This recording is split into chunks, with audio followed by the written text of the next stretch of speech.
The counsel of the blind. They think I am dead. It is very cold. A cold so sharp it feels as though millions of shards of glass are flowing through my veins. Does it hurt? Is my soul still with me? I don't know. I see things, yet my eyelids are closed. I do not know how I can see. I had hoped that at the end of the path I walked, a white light would be waiting for me. It was not as I had imagined. There was neither white nor light. Somewhere in a land of the forsaken, I set my foot upon soil whose heart had darkened, greedily drinking in all the rainwater. Wrapped in a deep petroleum-colored raincoat, I lifted my head toward the sky and tried to feel the rain falling in endless lines. A door appeared before me. Beside the tall iron gate, sealed with rusted bolts, stood a single street lamp. Its faint yellow glow could not even illuminate itself. It was a night overshadowed by gloomy black clouds that swallowed the heavens. Yet the air was not dark, nor was it day, nor light. I slowly pulled the rusted bolt with my hand. It made no sound my ears could hear, yet my mind heard it, even felt it. I stepped through the inward opening gate. I now stood inside a ward stretching for miles. I saw bodies lying upon orderly rows of beds that reached into infinity. A man ran frantically, ringing a bell in his hand and shouting, "Night shift!" The air was not dark, nor was it day, nor light. Suddenly, guards appeared everywhere, the night shift wardens. They rushed past me, running from place to place, struggling to restrain bodies attempting to rise from their beds. A body beside me sat upright. One of the guards ran over, trying to force it back down. The body cried out in despair, "Enough! I want to go back. Please, let me." Another pleaded, "Take me home." There were many guards, and none allowed anyone to stand. Ahead, I saw a body rise to its feet. At that moment, everyone fell silent, as though non-existent time itself had stopped. The body stood upright. Its faceless form somehow appeared happy.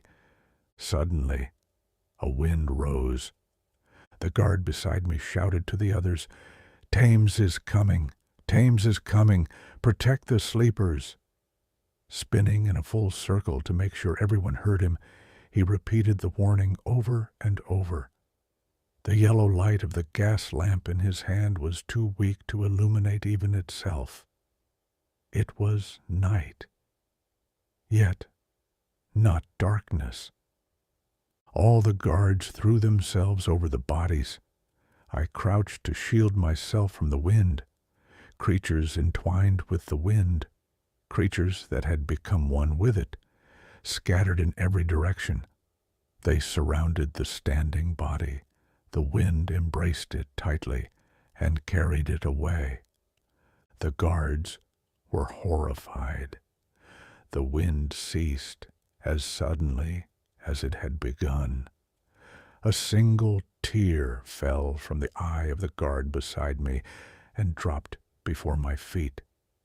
Perhaps it was then I realized we were in the sky, standing upon a cloud, or mist. "What is happening?" I shouted, rising to my feet. I thought the guard would turn and look at me when I called out, but he did not. He seemed to be speaking not to me, but to himself. "We will be punished for this."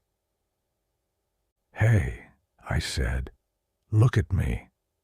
Look at my face." His eyes were filled with fear. At last, he noticed me. "Who are you? What are you doing here?" I am just myself. I don't know how I came here. You are human. Yes, I am. But you are not asleep. Am I not dreaming?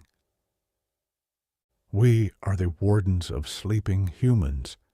If you belong to one of the sleepers in these beds, I would know immediately. It is exhausting work. They are always trying to escape. Why do they try to escape? Because of that wind creature? Thames? No, no. They try to escape from the world. I don't understand. When night falls in their earthly lives and they sleep, they remember where they were sent from. They try to rise and flee, to return to their true home, but they do not understand that they cannot leave this way. The people of the lower realm, who feed on humans, send Thames to gather food. Sometimes they grow tired of devouring one another. The night shift is very difficult. The day shift passes more easily. I thought of the human who had just been taken. What kind of place was this? The sorrow in the guard's gaze seemed to flow directly into me. Unable to resist my curiosity, I asked, "Why is the day shift easier?" During the day, no one tries to escape. Being occupied with worldly matters gives them such pleasure that escape never even crosses their minds. When day comes, most of them forget where they came from. They do not even long for it. He paused for a moment, thinking. The people of the sky are weary. The people of the sky are sorrowful. I must get you out of here. You do not belong here.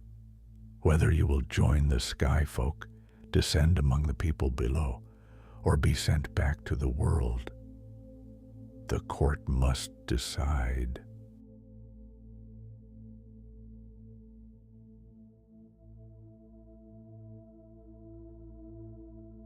My feet were cold against the stone floor. I wore nothing. Shame overwhelmed me. How could I appear before the court in such a state?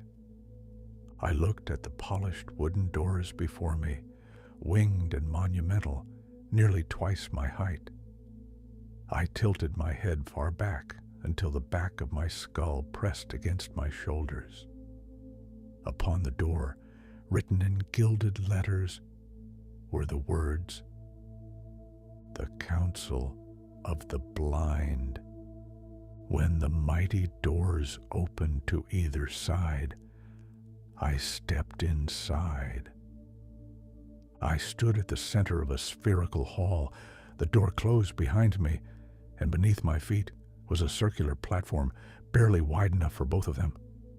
The platform began to move slowly, turning me in place so that I could see every direction, everyone, without taking a single step. Inside the sphere, figures in black robes sat behind lecterns, arranged like parallels encircling the chamber. The poles of the sphere were impossible to see. If I leaned forward, I would fall. If I lifted my head too high to look upward, I would fall just the same. My hands had come together before me, involuntarily, or perhaps willingly. I tried to remain perfectly still. The black-robed men, pale, with blunt white hair, kept their eyes closed. That alone eased me slightly, perhaps only a little, perhaps less than a little, perhaps even less than that. One of them spoke. I did not know which. Perhaps they all spoke with a single voice. "Why are you here?" "I don't know," I don't know why I am here. You do know. The counsel of the blind hears not only what leaves the mouth, but also what passes through the mind. Put your deeds into words. Words and sentences spilled from my thoughts into my mouth, and from there into the sphere itself. I was in a vast field. Machines were excavating the earth. I was supervising them. They took a break. During that time, I began walking around the dug soil. I saw a stone. I thought it was gold, a stone shaped like a book. I climbed down into the earth to retrieve it, sinking into the soil as I moved. I picked it up. 3 words were written upon it. I tried to read them. I read them incorrectly, and the words changed, transforming into another language. I tried again. Again I failed. The words changed once more. This time, they appeared in a language I knew. 3 words. I read them. A passage opened. Before me stood a colossal gate leading into another world. I wish that gate had never opened. A tail passed before my eyes, a scorpion so immense that I could not see its entirety through the passage. The golden stone in my hand pulled me toward the gate. The tip of the scorpion's tail stretched toward me from within. Only a few centimeters remained between us when I hurled the stone into the passage. But in less than a moment, in less than a millionth of a second, the tip of its tail touched me. The venom dried my entire body. I became rigid, lifeless. Then I found myself in the realm of the sky. Poisoned. Poisoned. He opened the gate of Iraq. He went to the 3rd place. He has seen the land of scorpions. This time, they spoke separately. I wondered what would become of me. Standing suspended upon that small platform in the air had exhausted me. No strength remained within me. Stung by a scorpion, envenomed, could not die, could not remain either. The trial unfinished. His trial is unfinished. Send him back. Send him back. Close the gates of Iraq. Seal that moment. My feet touched dry earth. The workers stood beside the machines, watching me. I felt a hand upon my shoulder. Engineer, are you all right? The end.